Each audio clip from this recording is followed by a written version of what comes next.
Hello and welcome back to 100% Real with Ruby. I finally have Ali back on the podcast, so you might remember her from when we talked about how much carbs actually improved our body, because we're so used to being told carbs are bad, this isn't good for you, dairy's going to inflame you, don't have anything that's white.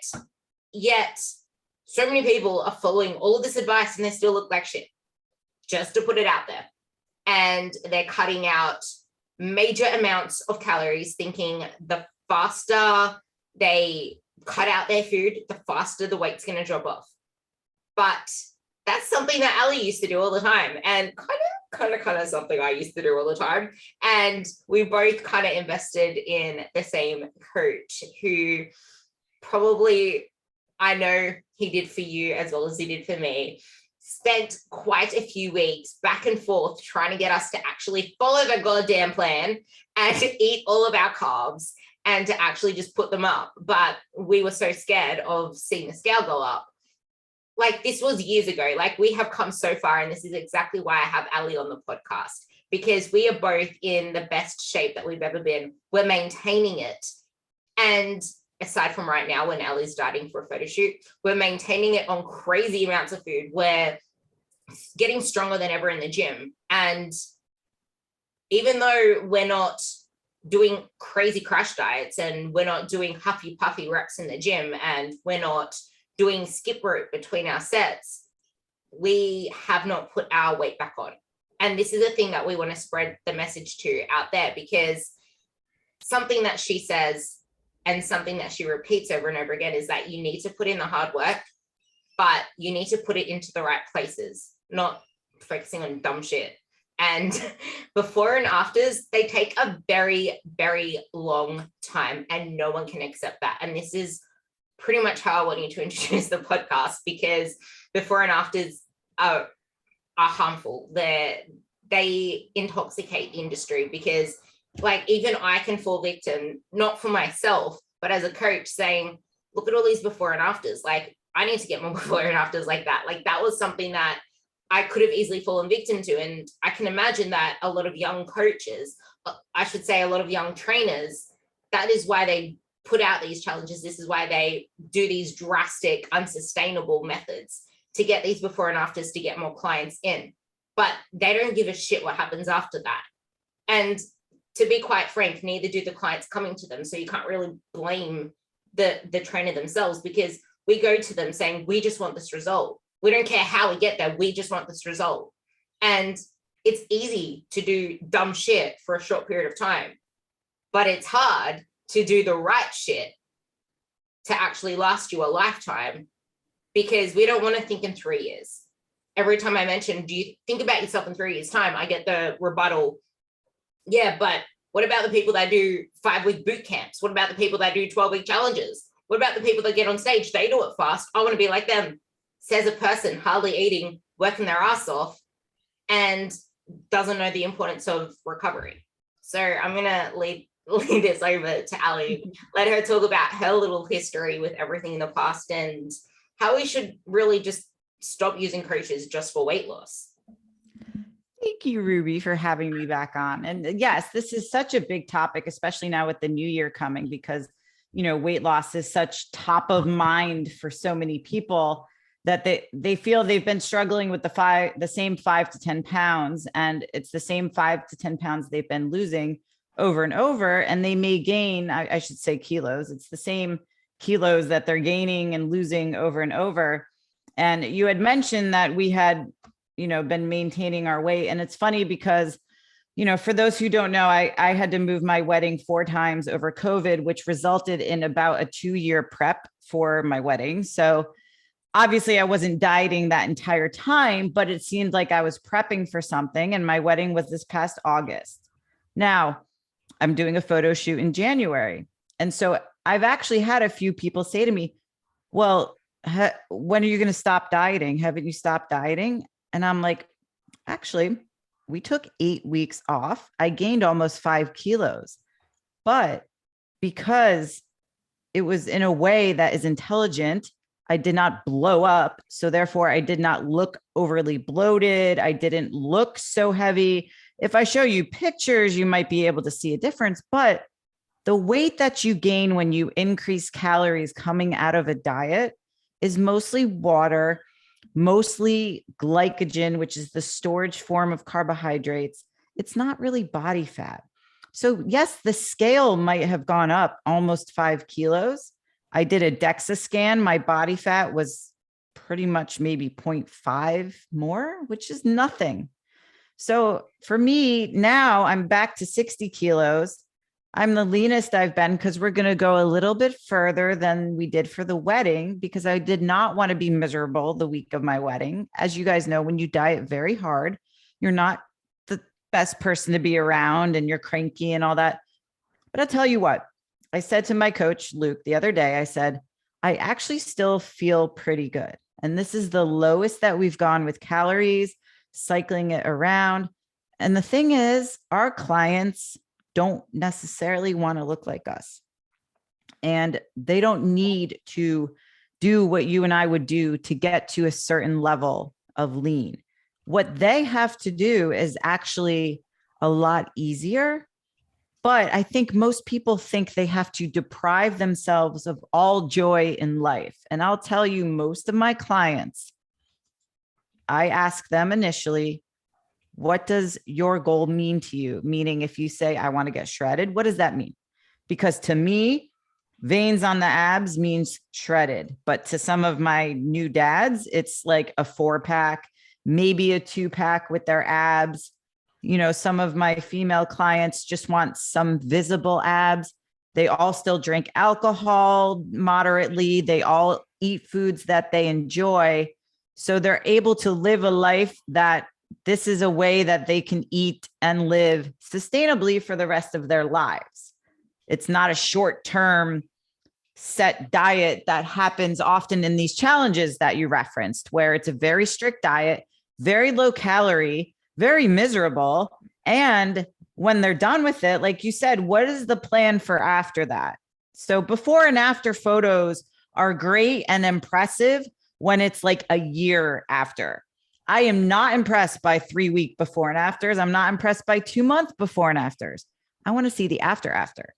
So the before and after is great. Yep. I'm so glad you can drop some pounds in a couple weeks or in a couple months. What do you look like a year from that? Because if you can maintain that, fluctuate maybe 5 pounds up or down, that is impressive because most people can't do that.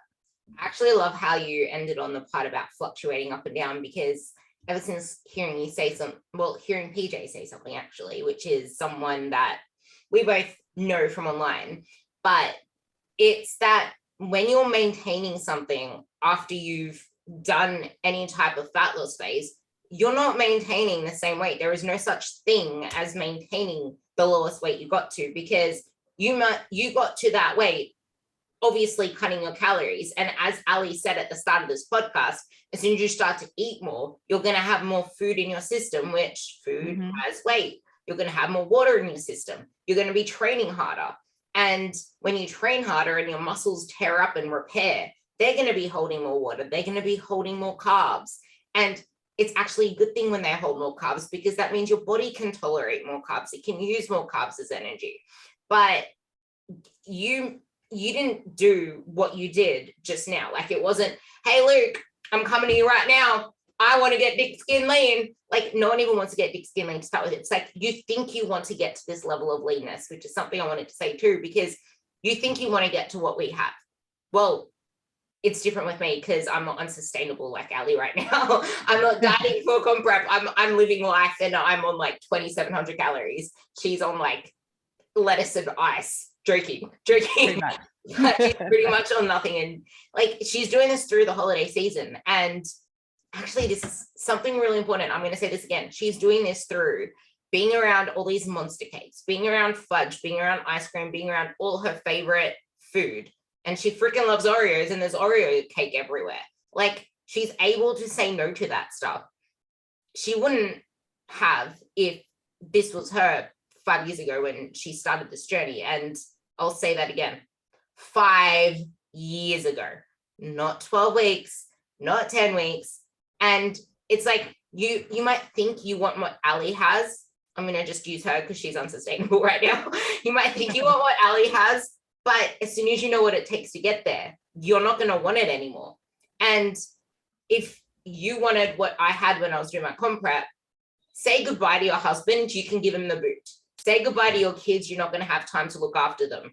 They might as well be orphans. Like, there are so many sacrifices you have to give up for unsustainable results. You need to stop looking at what is online with these before and afters and actually figure out what is maintainable for you and do it in your own time, because it's not that you can't get to that end result. It's that your timeline is not the same as anyone else's.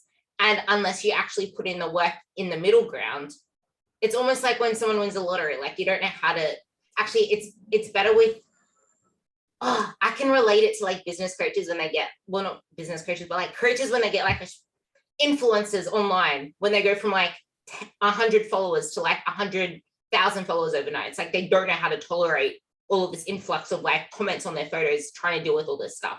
And then if you think about someone that wins the lottery, they don't know how to use that money. They've never used that money before. It's like, you need to actually grow into that person to know how to maintain that body, to know how to live that lean lifestyle. So back to what you said, getting to where you want to be takes a lot more sacrifice and a lot more effort and a lot more awareness. So you need to like dip your toe in and take yourself there. But if you walk 50 miles into the woods, you have to walk 50 miles back out. So let's talk about that and rewind back to how we both started pretty much. But yeah, back to young Ali, when you signed on with Luke, the like how you had to actually bring yourself to a place where you could start a diet, because you can't just start a diet off the bat. Like what she's eating now is for a short phase. Like isn't it like a 8-week prep for the shoot, or 10-week? I'm 6 weeks out now. So it's about 6 to 8 weeks for this shoot. On right. What she's on right now for her calories. She's getting massive changes. I'm seeing her, like that 5 kilos she put on, I couldn't even actually recognize it. Like I didn't even know. You still had abs, which you never had before at that weight. If you rewind back to when she was 65 kilos, she was skinny fat. She had a lot of abdominal fat. She had no muscle mass. Her legs looked really puffy and balloony. Now they look shredded. They look like they squat. They look like they deadlift. She looks like she lifts. And that's 65 kilos, the same weight she was probably 3 years ago, but she looks so much better. Like this is a thing no one understands. Like fuck the scale off. Realize that there is so much more that goes to this. But now go back to the calories she's on right now. She was living her life on these calories for years. No results, busting her ass, no rest days. I can't have a day off, on pretty much 12,000, 1,100 calories and scared of carbs. No changes to her body. Now she's on pretty much the same calories, but she's shredded. She looks jacked. She looks like she lifts. So tell me about this. So it's funny that you say that, because I had a woman message me a couple weeks ago, and she was like, I watched your podcast with Luke, which all the photos that Ruby's referring to, I am very public with. I put on YouTube because I wanted people to see where I started from, which was not necessarily overweight by, I would say, normal standards, but to somebody like me, I really wanted to change and I couldn't. And so this woman asked me, when you went to Luke, you were on 1,100 calories. So what are you eating now to look like the way you do? And I said, I don't look like the way I do from what I'm eating now. It's just that what I've done in the past few years has gotten me to this point. So when I diet, we have realized we've had to get me down to 1,100 to really drop some body fat. But big but here. The key is that I'm at 1,100 for a couple weeks at a time, and I can go up a lot higher without gaining this massive amount of weight that looks like I do, right? Like you said, I still had abs at 64.5 kilos. And I was like, holy shit, like this is unbelievable. So when I came to Luke, I was on 1,100 average for years, which is not a place that you want to live, especially if you're not being, you're not seeing any changes. So I had enough. And I think most people, when they're ready to change, it's when they've tried absolutely everything. And I mean, you've exhausted all opportunities and you've just had enough and you have nowhere else to go. I had nowhere else to go. I am a fitness professional and I still could not help myself, as most of us can't, because we overthink. And I did what most women do. As soon as you start eating more carbs, you see the scale go up, you freak the fuck out and you're like, oh my God, I can't eat these carbs anymore. So when I came to Luke, I was like, I will do anything you say. And of course, they had me eating more carbs, went straight to maintenance calories, not even a reverse diet, because honestly, the quicker you go to maintenance, the healthier it is, but it does suck psychologically. And I freaked out and they had to bring me down to 1800, which is still a massive amount from what I was eating. I gained maybe 3 kilos at most.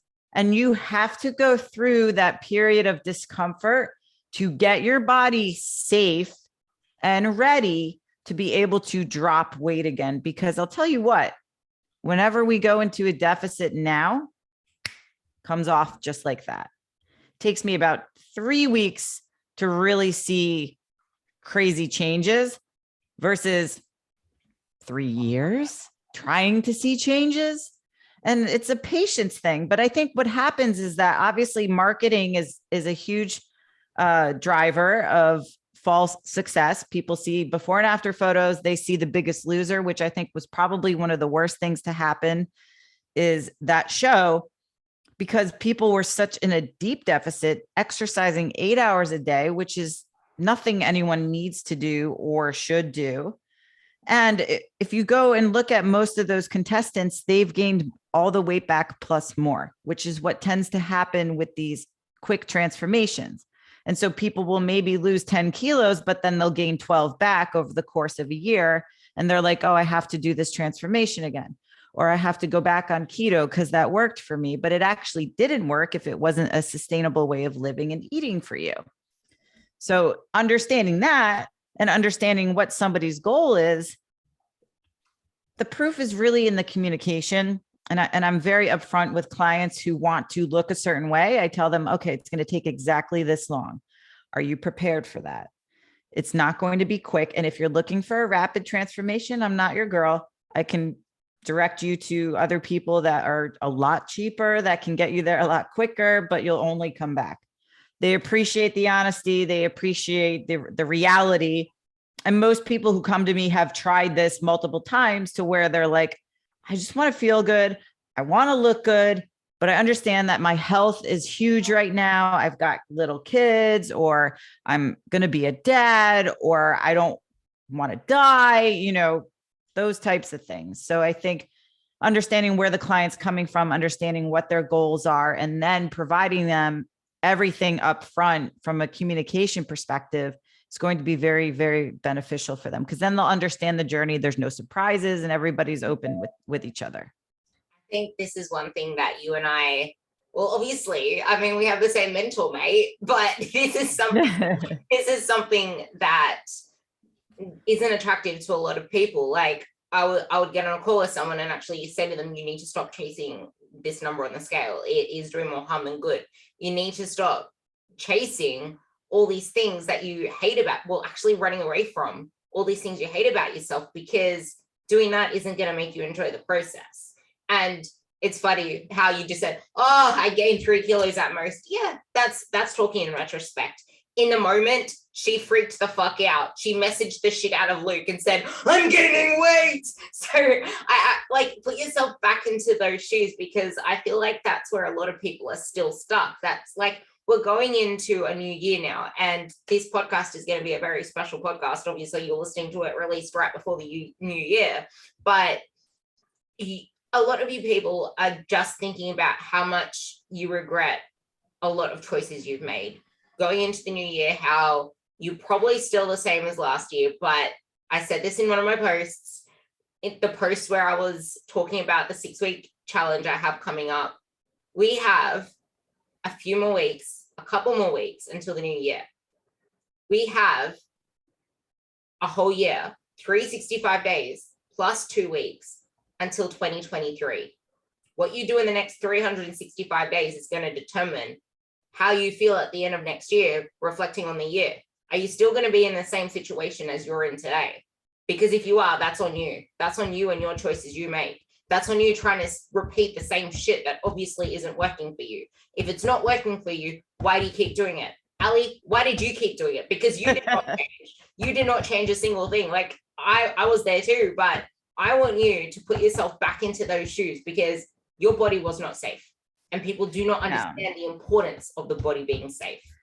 And I think it's like, it's easy to ignore a lot of the red flags, like, you know, feeling like crap, because I think feeling tired is like, oh, I'm just getting older, I'm stressed and all this stuff. I actually like did not really listen to Luke or Shane for a while. Like I listened to them maybe 75%, but again, I'm 40 years old now. I've been in this industry also for 20 years. So it's tough for me to trust somebody else. So I'm like, I know my body better. I'm going to take this supplement. I'm going to take that supplement. Like they would constantly make fun of me for that.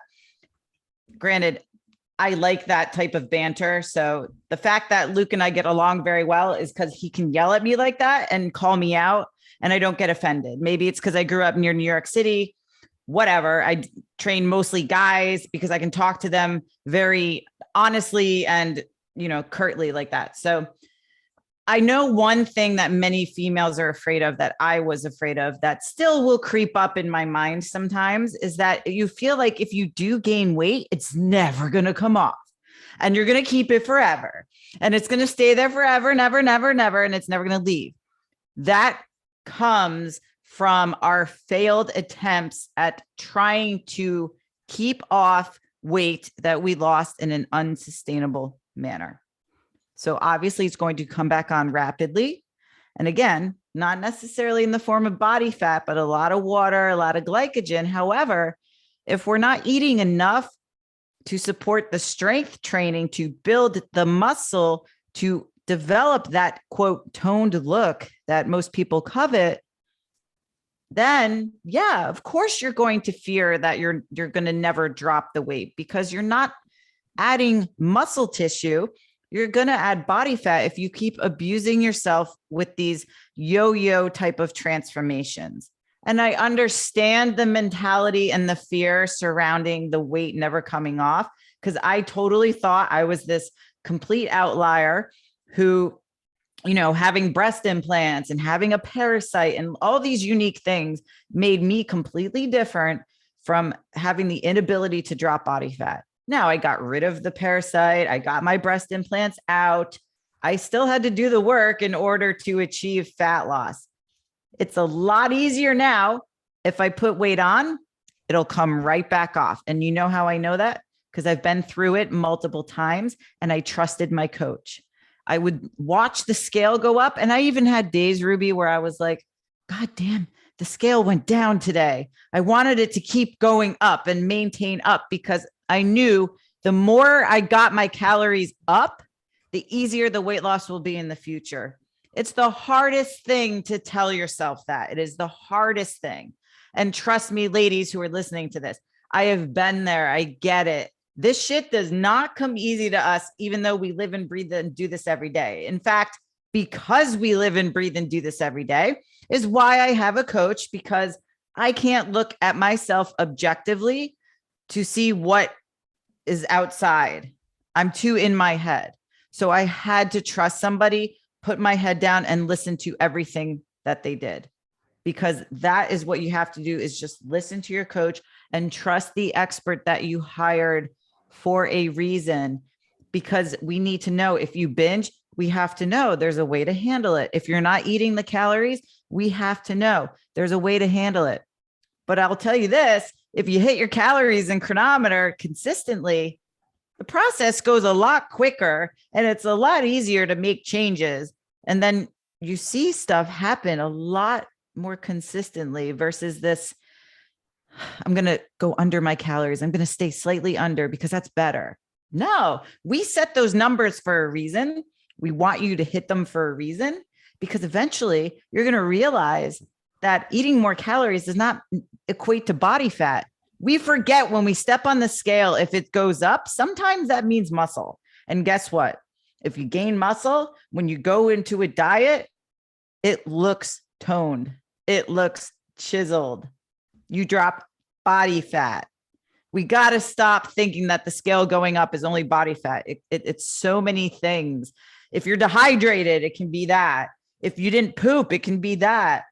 But you could also gain muscle mass. It's very, very likely that if you're putting the time and effort in the gym and eating what Ruby or I set for you to eat, we're not giving you an excess of 3,000 to 5,000 calories. Like, we would not do that to you. It's muscle. And then when you lose the fat, it's the toned look that you want. And then you're happy. And then life is grand. Like, that's the thing. It's like, it's not the high calories that's doing it to you. It's your body not feeling safe. And if your body isn't feeling safe and you keep yo-yoing about and not actually just trusting your coach, trusting the plan, that's when your body starts to fight back, because it's like you're getting given your calories, you're getting given whatever, I'm going to say macros because you need to eat your friggin' protein, but you're getting given your macros for a reason. And I used to be that person that always wanted to shortchange mine a little at, like, when I started out, because I was like, oh, if I actually hit this, I'm going to get fat. Like, that was my thought process too. And your body has a lot more resilience to calories than you think if you do the right shit. But if you are like old Ali and old me, actually, I don't think I actually did this one, like old Ali and actually doing like all these crazy circuits, doing huffy puffy training. Mine was the no rest days. I fell into the no rest days trap, but I hated huffy puffy shit, never did that. So it's the more that you try to shove onto your body, the more it's going to fight back, and the more that your body is going to actually handle those calories the wrong way. And this is why you can't just say, I want this fat loss phase, when you're not even getting consistent with proper strength training, and you're not getting consistent with what you do every single day. Because if you keep seeking for that fast solution, you're going to look shit, you're going to feel shitter. And like Ali said, it was hard for her to accept this stuff because she's been doing this for years. And a lot of you guys listening to this, if you've been doing the same shit for years, you're probably going to find it really hard to do it again. And something Ali said on a podcast that I'm hoping she'll touch on again is, if you've been doing the same thing for all these years before, and you're saying trying to do it the right way is going to take all these many other years, what's the alternative? Still keep repeating the same shit for the same amount of years and get nowhere? Or actually take the right approach and not have to keep going back into this cycle? And something else you mentioned on this podcast with PJ, which I loved, is yes, the importance of consistency and how important it is to reach out to your coach when you're not consistent and when you're struggling, because that's when we need you to reach out to us the most, because you think we know what's going on, but we don't. Like, we do not know this. We cannot see you through our phones. And scale weight sucks as a measure of true body progress. I just want to tack that onto what I said there. But macros also don't need to be so, like, they don't need to change often. Macros should not change often. And maybe you can go more into that as well, because it's almost like training programs. The more, like, it's better to have the consistent and still make results on the same consistent thing, because the more you change things, the more your body's going to adapt to that. And then what happens after that? Like, what actually happens? Oh, yeah. And if you go 5 miles into the woods, you have to walk 5 miles out. If you go 50 miles into the woods and keep repeating the same old pattern, you're going to take longer to come out the other end, because it's the same 50 miles you got to come out. Yeah, I think I'll change my clients' programs, I would say maybe between every 4 and 6 weeks, depending on what type of program they're on. If they miss a week or they haven't been consistent with their training, then I'll extend it.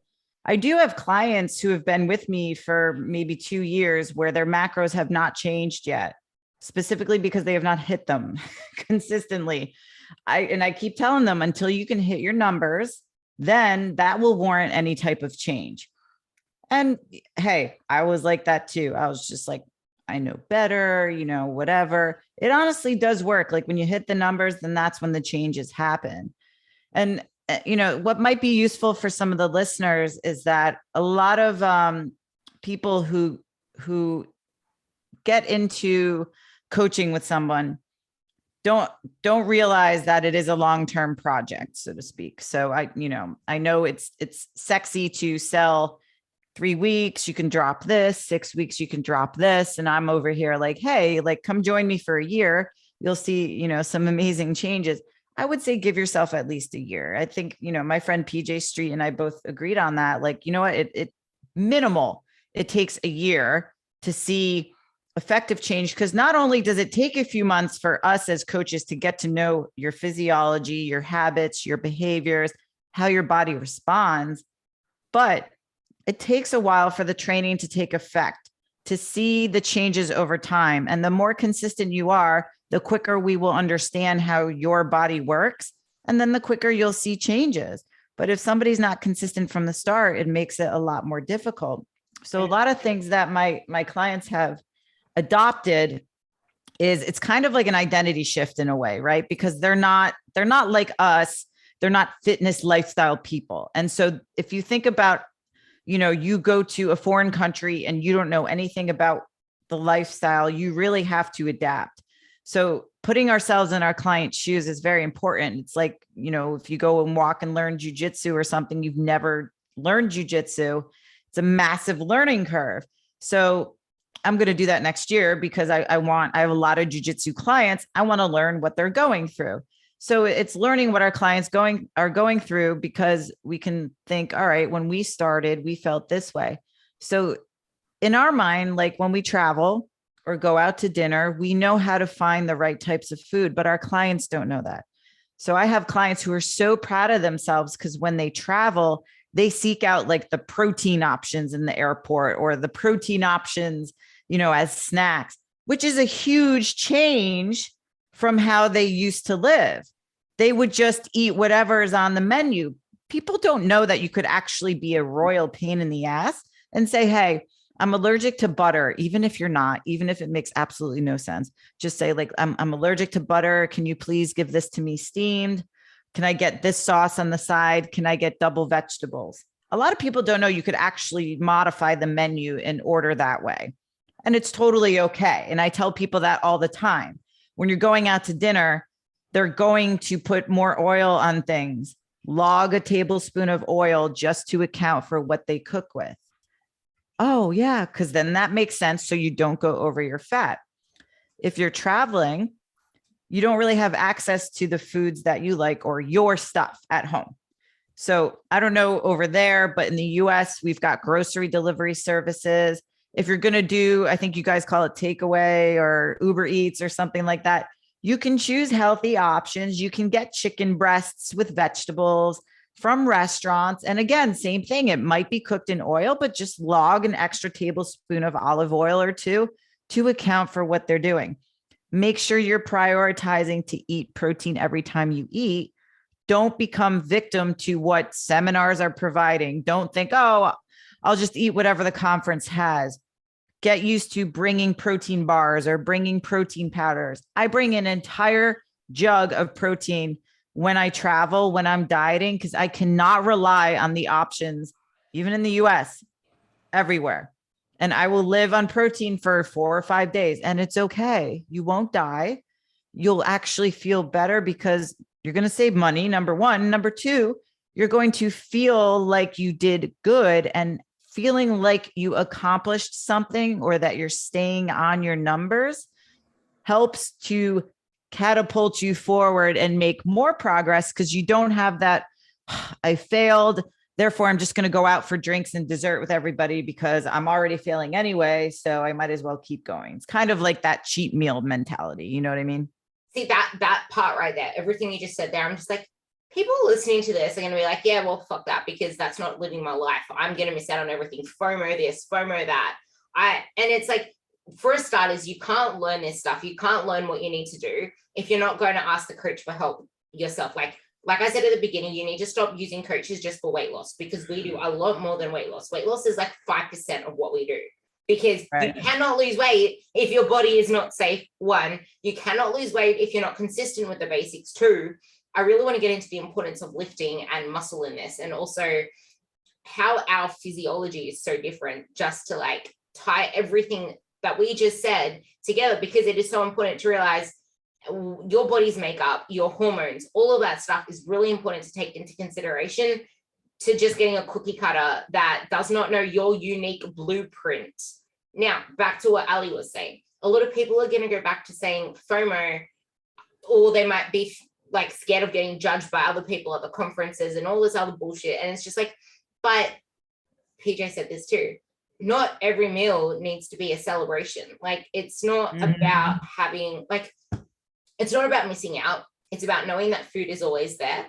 And if you don't ask yourself, how am I going to feel after this? Like, I mentioned this on my last podcast, but I don't know when that one's going to be released, because that was me as a guest on Zarati's podcast. So keep an ear out, not an eye out, for that podcast, because I did talk about this. But I'm very confident in saying, no, I'm a savory girl. I do not like sweet food. Yeah, I actually might like eating sweet food, but I do not like sweet food for what it does to me. It completely kills my appetite signals. As in, all I want to do is keep eating. I feel like crap because of what it does to my appetite signals, I start feeling gassy and I don't feel satisfied after it. I don't feel full. And I have a big horse appetite and I can eat for days. And if I have sweet food, it just doesn't, I can't do it.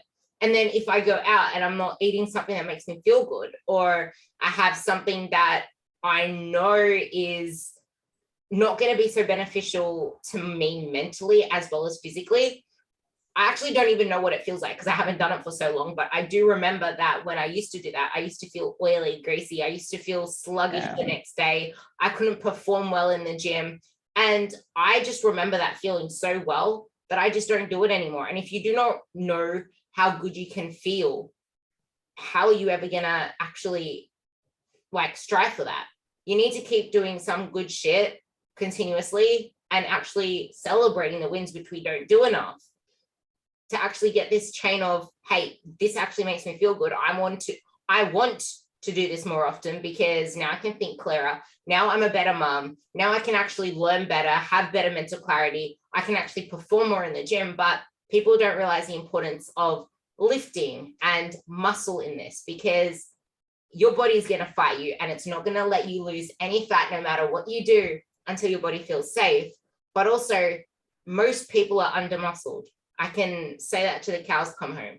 Most women are under muscled. So what's the importance of muscle and what's the importance of the body feeling safe? And where do the hormones and also stress come into this? A lot to unpack there. So we'll start with like the importance of muscle. So where do I want to start with that? I would say, when you're a young woman, I would say that a lot of the social pressures are about being smaller. Maybe not so much nowadays. And it's funny because when I grew up, like in the 90s, it was all about having a small flat ass. And I played college soccer and I had a big bubble butt and we were always covering our butts on the soccer team. And I remember like being so excited going to college and being like, these girls can share clothes with me because nobody else had quads and a butt. And it was really weird. Now it's like all the rage and all women do is like butt exercises. And it's like in to have a big butt, which I find hilarious because we did everything we could to minimize that, which just shows how over time and how ludicrous it is that certain parts of your body are like trendy or not, but I digress. So anyway, the reason I bring that up is because had I actually started strength training for my butt when I was 12 or 13, I would probably have a gigantic, round, firm butt by now. But we kind of like missed that window where we were trying to avoid it. Like on the soccer team, we were supposed to lift a certain amount of days a week. And we would go into the team weight room and we would all undercut ourselves. We would not go as heavy as we could, but we pretended we did because we were so scared of exploding into this bulky muscle, when in reality, that bulk was the alcohol we were drinking on the weekends and the crap food that we were drinking at 2 a.m. because we had, pizza takeaway at our leisure. we know a lot better now. And I majored in exercise science. You would think that I would know the science, but no, that went straight over our head. So I think a lot of women fear that still, getting bulky, getting big, all of that. I can totally appreciate when you start lifting weights, your jeans get tighter, your clothes get tighter. A big problem for me with my wedding dress is making sure my back fit in it. Like I wear size large and extra large sports bras, and my boobs are like a negative A. And it's only because my back is so wide. I had breast implants. I took them out. I have literally no chest, no fat tissue. And now with as lean as I am, it's like there's maybe a nipple with some skin. Like there's nothing there. And I'm still wearing large and extra large because I have a wide back. And I think it's cool. Now, I understand some women may not think that's cool. Well, guess what I did? I ate a shit ton of calories and did pull-ups every single day on top of a ton of back work. Most people are not going to be at that level. If you want to have those cool dimples in your back, it really only requires 2 to 3 days of lifting, maybe total body, but you're not going to get that skinny fat, soft look that we all don't like to have. The earlier you can start, the better off you will be going into your older years. No one cares about how they're going to feel when they're 50, 60, 70 until they get to that decade. And then you realize, oh my God, we are under muscled as a society, and people die because of lack of ability to sit up straight, to walk, to be able to lift things. People fall, they break bones. That is not strength. So the stronger you can get and the more muscle that you can have going into menopause, going into, andropause for guys, the better off you will be from a fat loss standpoint, from a toned standpoint. You'll actually be better able to tolerate carbohydrates. It is so much better to have more muscle, and it is so difficult to put on. I've been lifting since I was 15. It is taking me maybe 3 to 5 years to actually fully sculpt what I want, because I wasn't consistent since I was 15. And like you said, how my legs used to look 5 to 6 years ago. I played college soccer. I was a junior Olympic cyclist. I should have massive quads and a massive butt like I used to, but they shrunk because I stopped lifting. And then boom, all of a sudden the past few years, I start lifting, I go heavy, I go consistent, I eat enough. My butt's coming back. My quads have gotten a completely different shape. And again, I don't expect people to do what I do, but the take home message is if you want to look a certain way, just understand what it takes to get there and then start doing the things that require that. And part of that is the identity shift I talked about earlier. If you want to look like whatever person it is you have in mind, because everyone has a person that they want to look like, start living like that person lives. So I love Dana Lynn Bailey. I don't know, who some of your clients idolize, but think of like, okay, that whole what would Jesus do stuff, which I'm not a religious person, but whatever. It's the first thing I thought of. Like, all right, what would Ruby do? Or what would so-and-so do in this situation? Would they drink tons of wine? Or would they say, you know what? I'm good. I'm going to get a Diet Coke. I'm going to have a steak and some vegetables. Start living and start adopting a different identity, a fit person identity. So it's kind of like fake it till you make it. So start living like the person you want to look like until you start looking like that person. And it's an easy example to use myself, just because literally last week I went out to dinner with my husband and 2 of our friends in the fitness industry. They ordered like this Asian fusion of it was sushi with steak and plantains and pork belly and all this delicious stuff. And what did Allie do? Allie had low carb day. So Allie had ceviche, which was octopus, which is very lean in lime juice. And I had to order steamed lobster tail, no oil, no butter. It tasted horrific, but that's what I had to do. And my friend said to me, doesn't it kill you? Because I love fried plantains, which are like fried bananas. I don't know if you guys have them, but love them. love them, and to give them away to everyone around me. And, the thought in my head is they'll be there whenever I want them. They'll be there. Just like Christmas food, anything else will always be there. There is not any type of food, unless you're in an exotic location where you're never going to be again, that you can't always have when you want it. So dieting through the holidays, sure, it's not like my favorite thing, but Luke said he'll likely give me a diet break through Christmas week, which I think that's great. It's not a cheat week, but I'll have some more carbs to play with. And then that food that I want, it'll all be there, because you know what? The time's going to pass anyway. So you might as well do something productive with it and just start living like the person you want to be like. And just think about the decisions that you're willing to sacrifice and do. And if there's things that you don't want to do, that's totally fine. No one's going to judge you, but just be realistic with the effort that you put in and the results that you're going to yield from that effort. And then it'll be a lot smoother process if your expectations are met with reality. That is like, it's the perfect summary of exactly why lifting weights and building muscle is so important, because like she used to do a shitload of cardio. She did not give two hoots about what protein she was eating. She only cared about the fact that she could get alcohol on the weekends when she celebrated parties. And this is the thing, like the more that you prioritize and put your focus towards building muscle and lifting weights, everything else falls into place, because you don't just create a lifestyle by accident around getting stronger. And this is something a lot of my clients probably struggle with too. In fact, most likely struggle with too. And that's showing up to do at least 3 strength training sessions a week. Like you only have to do 3 or 4 proper strength trainings a week to see the results that you want. Like 3 to 4, that's 3 to 5 hours out of your day to lift heavy shit, focusing on the main shit, not the bullshit. And yeah, Luke always tells us to stop focusing on dumb shit. So it seems to be the thing that we always say, like, stop focusing on the dumb shit. Like you can't expect to have a fat loss phase if we don't even know where you are right now, which is one of the biggest things. Like you do not even have a consistent set point.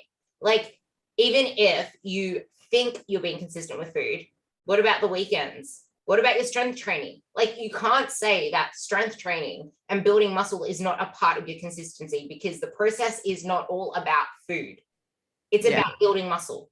And I want you to actually bring more of that into place, how it's not all about food. It's about building muscle and how that actually assists fat loss. And then bring in how you don't want to, how sometimes you might look worse before you look better, because I know you call it the shit before the fit. And that kind of ties into the female hormones a little bit more, bringing the two together. Yeah, I kind of went on a tangent off that, but it's very easy to drop body fat. It's very hard to gain muscle. So the body fat dropping process is a lot faster than it is adding muscle. And you'll hear people say, well, I add muscle really quickly. And I'm like, that's interesting. How do you measure that? And they don't. So they just go by if they gain weight or whatever, which is why it's so skewed to have just scale weight and not other forms of measurement. And sometimes I won't even have clients just weigh themselves at all. I'm like, just stop worrying about it. And if we can shift the focus in the gym to performance and strength, then it's kind of like, all right, I'm not training for aesthetics or fat loss. I am training to become a fucking badass and be stronger. And that's why I love doing loaded pull-ups, and I will post those videos until the cows come home, because women tell me it's inspirational. Men tell me it's inspirational. Cool. If you want to do pull-ups with a kettlebell hanging off your waist, get at it.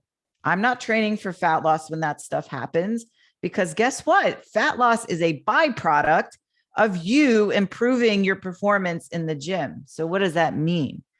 If you set out to gain, or if you set some personal records, like I want to get 1 full pull-up with my body weight by the end of the year.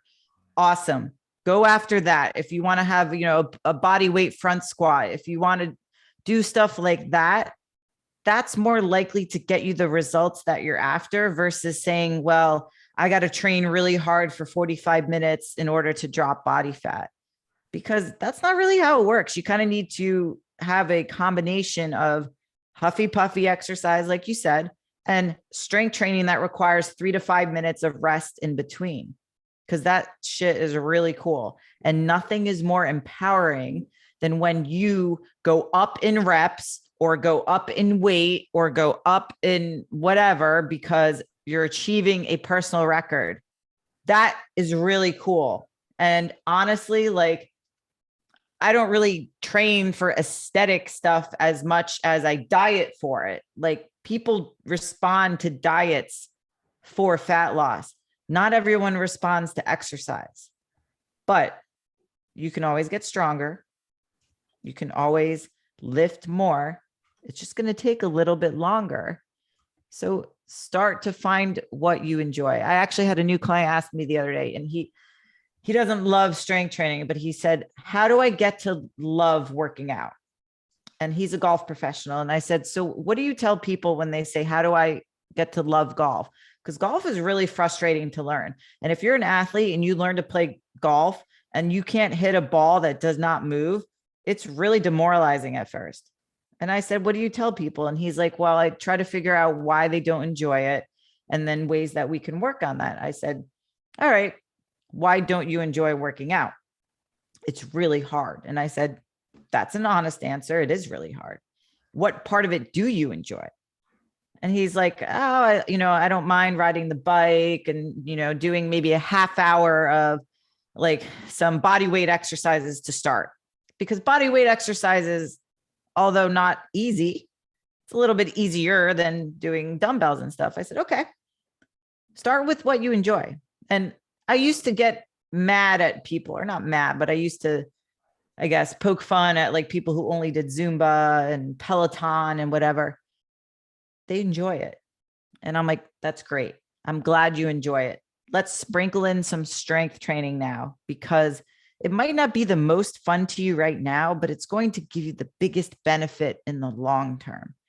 And then once they start incorporating that, then they're like, wow, this is really cool because I got 10 more pounds on my squat than I did 2 weeks ago. And then it becomes addicting. It's like seeing more abs or seeing different lines in your body or seeing, your clothing size drop. It becomes addicting. And then it becomes a lifestyle. But at first, it might not be the most enjoyable thing for you. And that's okay. Find what you do enjoy, because some movement is going to be better than no movement. And then if you can find a way of adding some sort of resistance training to what you enjoy to become enjoyable, then that's a home run. But not everyone loves working out. A lot of us are obsessive about it, but there are days that we wake up where we're just not motivated to go. Fitness professional, we're not born with like the gene that gets us out of bed at 5 o'clock in the morning. We're like, oh my God, I can't wait to go to the gym. That doesn't happen every day. And it's okay. You don't have to have that gene. You just have to do something. And then as soon as you work your way up to actually doing proper strength training, actually focusing on the results and how it makes you feel, because it's like, yeah, you can do all of this other like bullshit stuff in the interim until you get to that level, but you can't want the results of these fitness people without doing that work. Like, if you want to stay comfortable with doing circuit training, we're doing CrossFit WODs, we're doing CrossFit classes, we're doing all of this huffy puffy bullshit. And I'll mention that part later. But if all you want to do are these circuit sessions, but you want this body over here, which is made by strength training, made by lifting heavy, your work is not aligning with your desire. You can't have expectations without the commitment to the work that gets you there. And you said it in quotations, know what it takes to get there and do those things. You can't just want someone's body without doing what it takes to get there, because that's ridiculous. And you're just going to cause yourself more stress and do more dumb shit and chronically diet, crash diet, do all this dumb shit trying to get this body because you don't want to do the actual hard work that gets you there. And it's about doing hard work, not working hard. And this is the thing you need to realize. And back to that whole, as soon as people start doing all this dumb shit because they don't want to do the work to get there, that was you. And it's hard to accept that sometimes you're going to look worse and feel psychologically worse before you can look better, because you're in such a shit, unsafe, just hormonally wrecked, metabolically wrecked, not damaged, wrecked place. So like that can be a good way to transition out to where we both are now, and then we can sum up with how we both are now. But I really want to talk about this. You have to be okay with doing something different, because you've been doing all this other shit before. Like, you're 50 miles into the woods. Let's start at 50 miles into the woods. What happens next? Mm-hmm. So it comes down, I think I had said to Luke once, like, you have to do something over and over again to realize it either works or doesn't work. So I think people have to be fed up with not getting to where they are enough times. And I have clients that are still resistant, and they'll still mess up, and then they'll realize, okay, this is not working. And that's another reason why this is such a long process, and it takes at least a year, because sometimes people don't believe that they can actually do what they have the potential to do. And once they get their shit together, then we're a year into it, and it's like, oh, cool, like this works. That's okay. We have all been there. Like I did a lot of kettlebell work. I mean, I did bodybuilding stuff like in my early 20s, and then I kind of ditched it and then got into other stuff. And the last 3 years is really the only time that I've followed a program, because as a fitness professional, you're like, oh, I can do whatever. I don't need to follow a program. It's the best thing ever. Like I love going to the gym and knowing exactly what I'm going to do. And I didn't have to write it, because if I wrote it, it would be pull-ups and deadlifts every single time. That's so stupid. Luke gives me stuff that I never in my right mind thought I would ever do in the weight room. And part of that is because I come from a completely different educational background than he does. And so now I learn other techniques, and the way I program is like a hybrid of what he has done and what I've learned. But I like doing newer stuff why am I doing this? I have no idea, but it feels good and it works. And so I had to put myself through that to understand and appreciate the results that I've finally been able to obtain. And it's hard to see the forest through the trees sometimes, especially when you're in a place where you may be looking worse and you're thinking like, well, I'm supposed to start looking better. But our bodies are resilient, but they also have to go through a change. It's kind of like car maintenance. Like you roll up to your mechanic and you're like, hey, I want, this type of carbon fiber, whatever on it. And then I want you to put this exhaust on, and maybe I'll also go for a color change, but we'll put a vinyl wrap on it. Okay. That does not take 5 minutes. Like that is a process, and that is something that requires stages of production, and your body's the same way. You can't just throw everything at it all at once. And we're all guilty of looking at someone and saying, damn, I want to look like them, and I want to look like them tomorrow. Ask somebody next time you see someone in the gym who looks the way you want, how long have you been lifting? Truly. Because if they give you an honest answer, it's going to be longer than 5 months. It's going to be an appreciable amount of time. And for all the newbies who have not put a good amount of time into your resistance training, guess what? You guys see the quickest results. You and people who have put a very long hiatus on strength training see the absolute quickest results at first. If you're consistent. It's the veterans that we see the results the slowest. So we have to be meticulous. Other people can be 80% doing what they need to do. I would say even 90, you get even better results, but you don't have to be perfect. So don't let good be the enemy of perfect, or don't let perfect be the enemy of good. Just start getting it done. We're all going to complain and want things quicker and instant gratification, because that's the world that we live in right now. But have you ever been satisfied or proud of something that you put very little time into? Or has it really been the projects that you've spent an enormous amount of work and put all into it that you're actually the most proud of? It's such It's such a good question to think of. And you mentioned newbies see the quickest results, and this kind of ties back to the whole I want my fat loss phase now. It's like you're not even doing like consistent strength training. You're not consistent every single freaking day.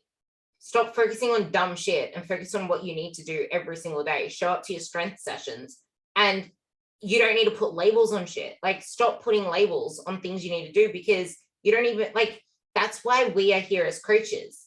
That's why you should be hiring a coach or a professional.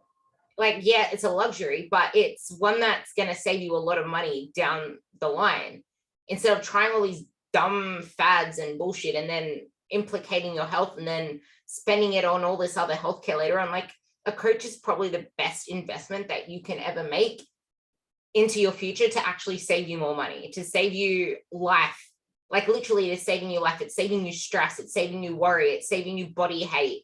It's saving you from all this lack of confidence that you don't have, because you think that you need to be perfect instead of just better and good enough. And then there are people that live 24/7 for their businesses, for their family, and don't realize that it's still important to have someone to guide you there, doing the minimal effective dose that you can manage. Because anything that you do, if you can't do a lot of it, at least do what you're doing the best that you can do, because it's better to put 100% into 20% than not put any effort into that 20% that you can do and then get no results or feel any better and just be a worse person for those that you love. And something else that I wanted to tie that into is when you said that ask them how long they've been training for. Like, I get asked whenever I used to get asked on the daily when I was actually doing the powerlifting stuff. There's a good example. When I was doing powerlifting, lifting heavy, I didn't get all jacked up and manly, but I still get asked now, girl, I love your legs. What do you do for them? Girl, I love your body. I get asked how old am I sometimes. I'm like, why does my age freaking matter? It has nothing to do with my age. It's how long I've been training for. And to answer that question, 6 years, almost 7 years, actually 7 years. Like, that's my answer to that question, because our age has nothing to do with it. It's how long have you been consistently putting in the work that you need to put into? Because that overrides anything. Because you can be 40, you can be 30, you can be doing absolutely nothing and get no results, or you can be 40, 30, be doing consistent shit for 5 years each and have similar results. And also put off menopause, because you are actually sending anti-aging signals to the cells in your body. And that's why I wanted to talk about the CrossFit stuff, because people might be like, oh, there's this person doing CrossFit over there, I want her body. CrossFit didn't give her body. Like, oh, I actually get so frustrated at this, because I used to say, but that person has a nice body, she's doing CrossFit, I want to do CrossFit. Like, I could easily have fallen into that trap once upon a time, because we see people doing like stupid classes at our local CrossFit gym and we want their bodies, or we don't even think about the fact that we might not want their bodies because they're skinny fat. So you have both. Like, most people that do just CrossFit are either still under muscled, over fat, or skinny fat, under muscled. They're the people who are probably just doing CrossFit. Like, the CrossFit didn't get them their body. It's what they did before. Isn't that right? Totally. And it's CrossFit, what they did intelligently was very intense exercise for a very short period. The problem, and I talked about this in my last lecture last week, the problem was when they got together with paleo, and a lot of people ended up having issues because paleo is, they don't allow you to have rice. Diets with labels and rules I just don't love, but I understand why, because it's people want to be a part of something. They want to feel a part of a community. And that's what CrossFit provided. And if everyone's eating that way, then you're going to want to eat that way too. It was just very intense exercise that demanded more carbohydrates than people could get through sweet potatoes.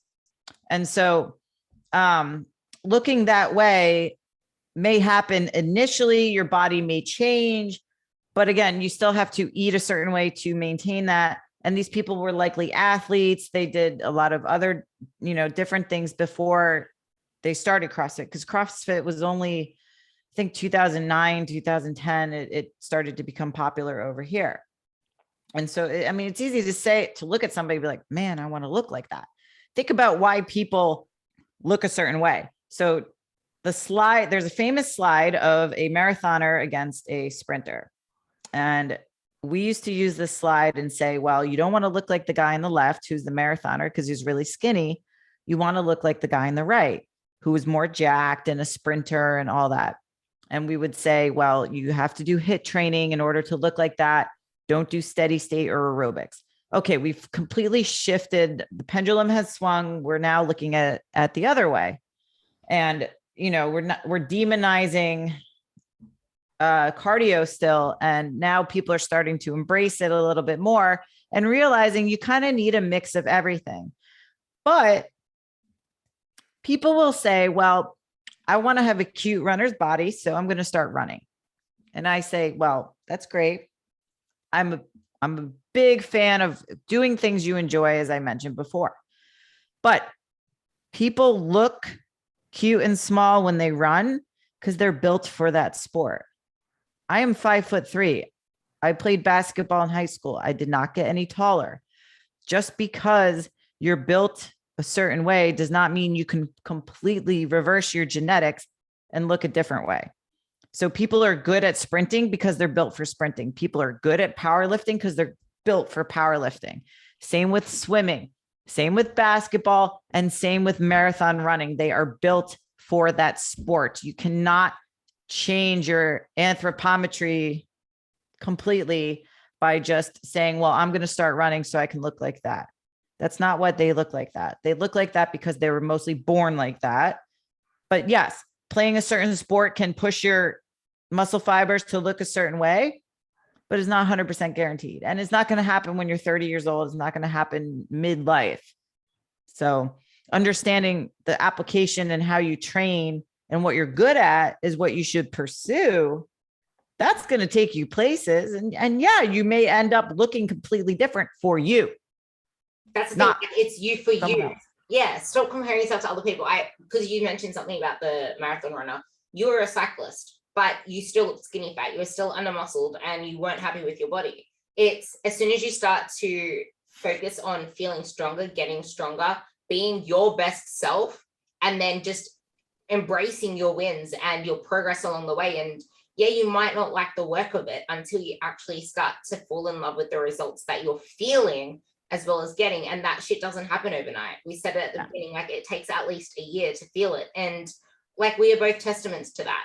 It took her, and it took me 3 months to finally listen to Luke. It probably took you like 6 months, but Luke actually tapered up my carbs bit by bit. At first he wanted me to go from 160 to 350 carbs. And like, yeah, fuck that. So he put me on to 200. And then as soon as I complained about my scale going up a kilo, he told me to stop focusing on dumb shit and told me to increase it another 50. And then he's like, actually, no, increase it 100. I'm like, so I felt like I was looking worse.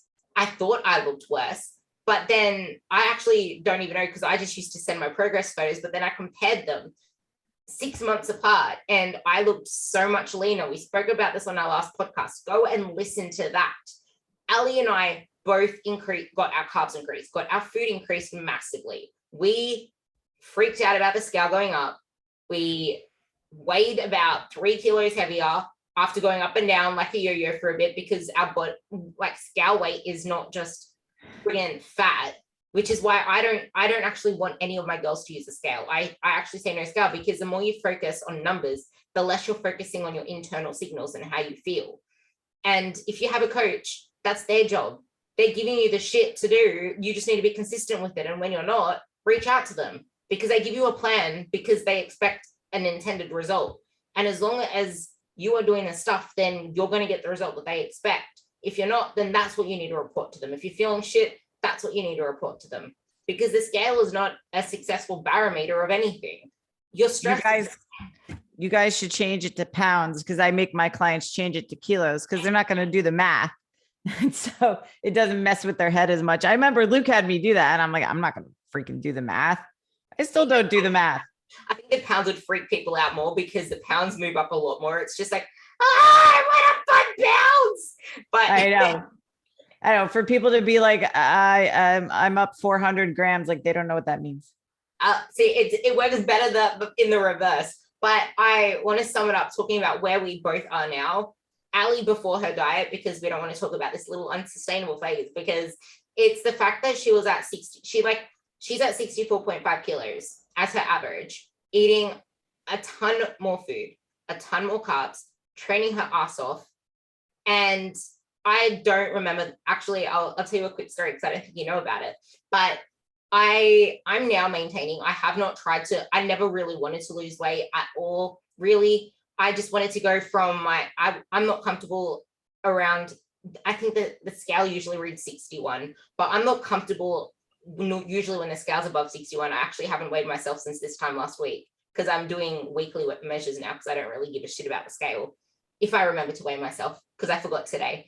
It's like I don't really care anymore. It's like I want to know that I feel good when I'm in the gym and I feel good in my booty shorts. Like that's the stuff you need to focus on, because yeah, okay, it comes cool to track the scales, but you're not, like, you can get so tied up about that scale going up and down that you're not really tuning into how do you feel in your body, and you can let that stop you from making the moves that you need to make to improve your body because you're too focused on what that number does. So stop looking at the scale, literally stop looking at it.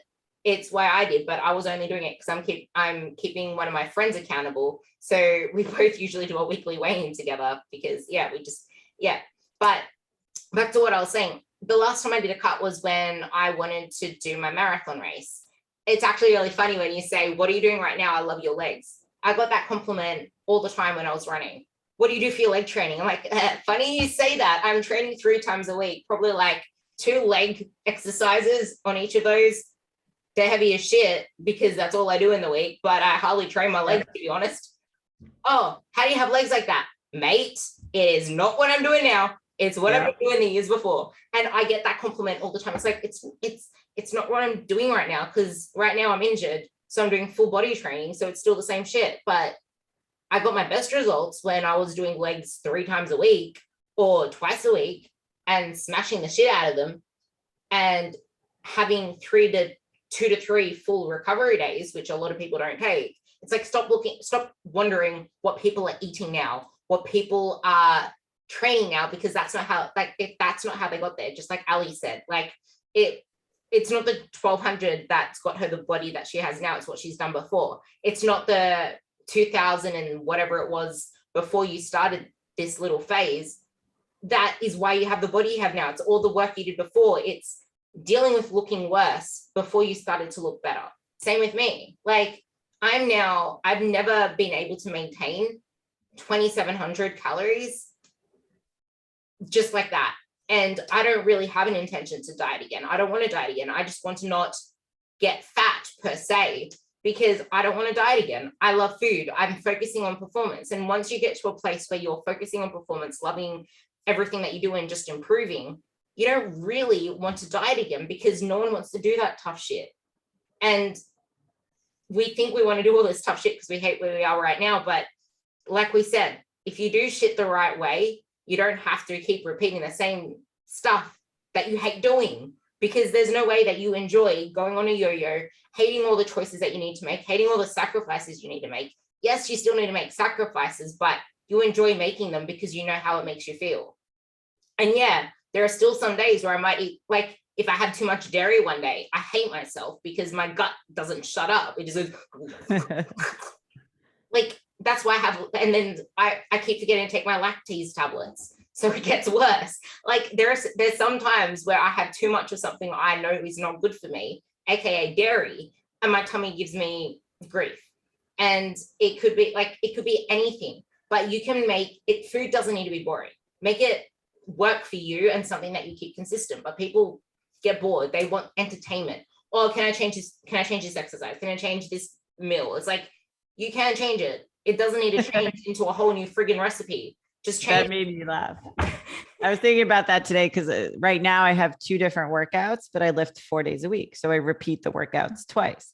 And I'm like, man, some of my clients would have a major conniption right now doing the same 2 workouts twice during the week. Like I actually like enjoy improving each time. So it's funny because it's ADD, program ADD, like, jumping from different workout to workout. You don't even give yourself a chance to improve at what you're doing at that moment. So it's a tough space to be in, the fitness world. And it's like you wouldn't take somebody you saw who's an accomplished academic on a TED talk and say, hey, what did you learn in the last couple of months that got you here? And they'd be like, excuse me, this is a lifelong education that I've had. You know, people who have PhDs, they didn't get to where they are because of the 2 months of schooling before that. So it's the same with, you know, building a body. If it's too good to be true, it is. And the people on Instagram that a lot of our listeners are looking at, even us, a lot of these people have great technology to edit photos and videos and look a certain way. And you know what? The ones who have a lot of followers that do TikTok videos and stuff all day long, they're being paid to do that. So literally, they have no kids, they eat, sleep, film videos, train. That's all they do. So it's understanding where you are in life too. Like if you just had a baby, probably not going to be jacked in 3 months, and that's okay. All my new dads, I tell them, your testosterone levels will drop. You're not going to feel as good as you did in the gym the last however many years. Our goal for the first year of having a kid is to mitigate stress and the effects of stress and lack of sleep. That is the goal. Can you maintain a certain body doing that? Absolutely. But don't have expectations of looking like IFBB pros when you just have a newborn, you know? So it's helping people understand where they're starting from, where they can end up, and the process to get there. Because it is very convincing, a lot of these different programs and stuff. And there's a lot of education to be had with nutrition and everything. Like one of my clients the other day asked me, what can I eat for breakfast? I'm sick of eggs. And it made me realize people still perceive eggs as breakfast food only. And I was like, ground turkey, ground beef. And like, he was so confused because there are still many people that don't think of food for breakfast. They just think of breakfast. Like, you know, we've all been conditioned to think like, you know, Fruity Pebbles and cereals and toast and stuff is breakfast food. So it's so weird. Like I remember the first time somebody suggested to have like meat for breakfast. I'm like, what? Like you're going to have steak and eggs, just take away the eggs. Oh yeah. That actually just got me thinking too. My mom has the best breakfast. She has Cocoa Pops for breakfast. And if it's not Cocoa Pops, it's butter on bread.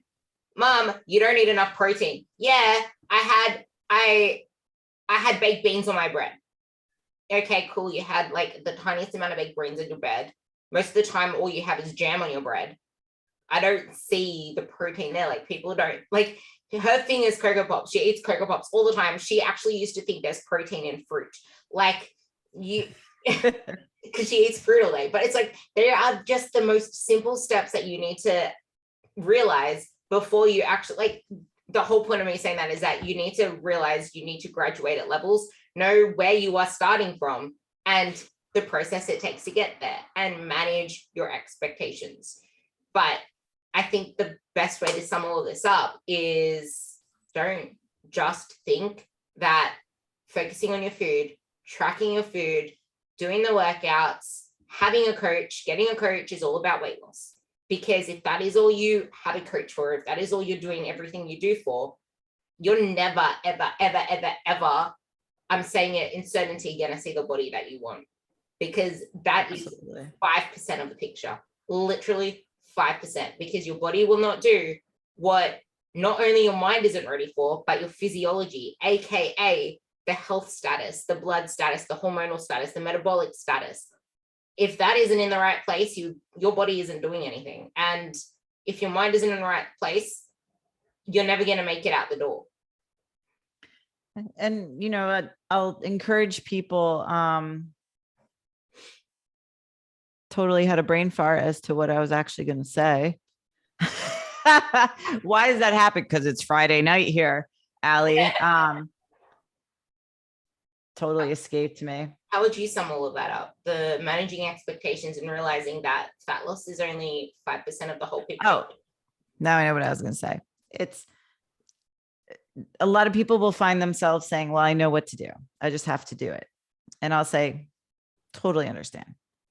Lawyers know what to do. Doctors know what to do. They don't lawyer themselves.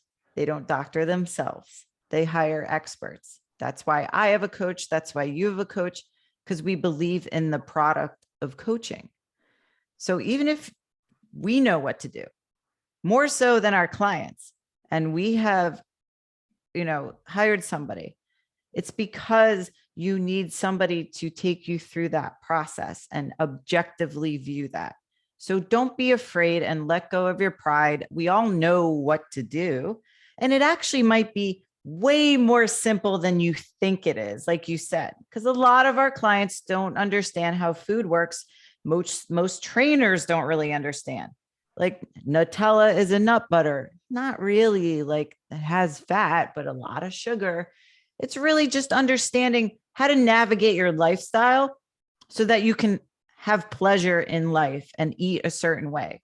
Because we get asked a lot, well, what's your diet like? And I'm like, it works for me. I enjoy protein powder pudding every night. I like deli turkey. It's a great hack for when you're traveling and stuff. It's not for everybody. That's fine. You don't have to do what I do. I'm going to teach you how to do what is best for you.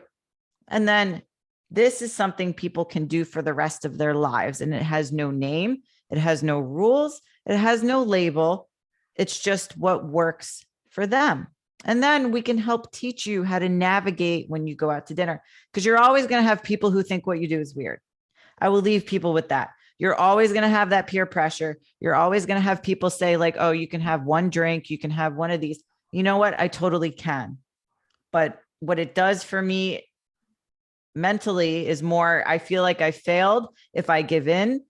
If you have to hit a certain amount of carbs per day and that one drink or that one dessert puts you over, you gamify things and that puts you over and you feel like you failed. It has consequences that are completely different and have nothing to do with the person in front of you. And most people will make you feel bad about what you're doing because they can't do it themselves. So you kind of have to like turn out the noise and focus on what makes you happy, because that's going to be what's going to get you the best results. There's always going to be somebody trying to pressure you into something else. You will find those that understand your lifestyle. That's why most of my friends are fitness professionals, because they live that same lifestyle. If people make fun of me for not drinking anymore and not doing certain things, that's fine. That's totally fine. I will lift up my shirt and show them why. No, I'm kidding. But I have reasons, like, honestly, seriously, when you get older, like literally alcohol completely knocks me out, but I save it for special occasions. Cause like PJ said, what are you going to celebrate? All right. My wedding, probably after my photo shoot, but otherwise I have no urge to drink. I like chocolate. I like Oreos. That will be my indulgence, but it doesn't have to be every time I get together with friends, because I will have other times I get together with friends. Wednesday night for wine does not have to be a celebration for people. So whatever they're willing to give up, whatever they're willing to add in, may not be as crazy as they perceive it, because they see what we do and they think that we're lunatics, which mostly we are. But again, you guys don't have to do what we do to achieve what you are after, unless you want dick skin like we do. But pretty much most of the population does not. I love that. So actually know what you want and pick your battles. That is the best thing to add this podcast on. So thank you for coming on and just giving everyone kind of like a reality check in more than one way, because I think we all need a little bit more of that in fabricated social media endoused society at the moment. So thank you. And if you're not already following Ali, which I'm pretty sure a lot of you are now, because I saw quite a lot of people I following you now, but follow Ali and I'll have her podcast. I'll have her Instagram link below, because she's actually posting a lot more kind of straight to the point, do the work. Well, not really do the work, but like see what the work entails kind of posts. And if you're like filling your newsfeed with bullshit, then that's what you're going to believe. So not only keep your environment ones that facilitate your lifestyle, but keep your social media one that facilitates the person that you want to become, because that's when shit will actually start to happen for you versus against you. So Perfect. Yeah, I'm trying to document, the photo shoot process to show people that getting to that level of leanness is not fun, and they don't need to do that. Yeah. And so I'm showing them what it really entails. Granted, everyone's journey is different. Mine's probably different than someone else's, but it shows what you have to give up to look a certain way. And if you're not about that life, that's totally fine. So I try to keep it real, man.